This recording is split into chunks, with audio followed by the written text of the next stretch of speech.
বন্ধুরা, সবাই কেমন আছেন? আমি এসছি এখন রান্নাঘরে চা করতে, সন্ধেবেলার চা।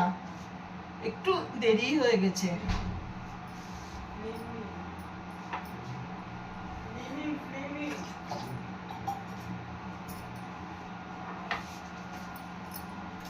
খুব ঝড় বৃষ্টি হলো, কাল বৈশাখী।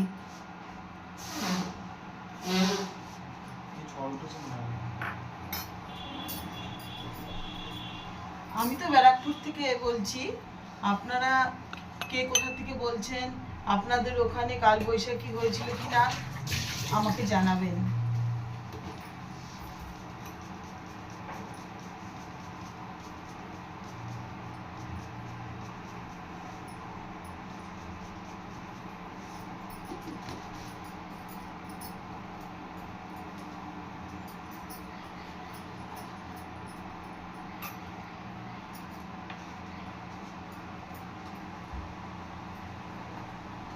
এই প্রত্যেক দিন বিকালবেলা এরকম কালবৈশাখী হয় বলে মানুষের একটু যে পয়লা বৈশাখের জন্য জামা কাপড় কিনতে যাবে তার উপায় থাকে না।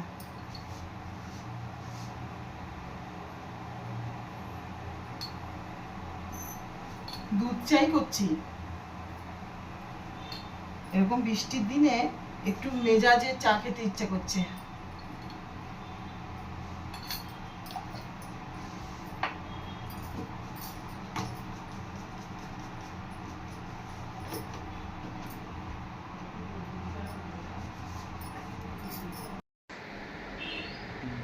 আমার চা তৈরি হয়ে গেছে, এবার চা খাচ্ছি। বাইরে কিন্তু এখনো হালকা হালকা বৃষ্টি পড়ছে, হাওয়াও আছে। সন্ধ্যাবেলা বৃষ্টির একটা আলাদাই অনুভূতি আছে, খুব ভালো লেগে যায়। কত কথা যে মনে পড়ে যায়, তবে সব কথা আবার প্রকাশ করাও যায় না। এই সময়টা প্রত্যেকেরই একটু নিজের মতো করে কাটানোটা মানে দরকার, ভালো লাগে। নিজেকে ভালোবাসারও একটা প্রয়োজন আছে। সারা দিনের শেষে এই নিজেকে একটু সময় দেওয়াটা খুবই দরকার।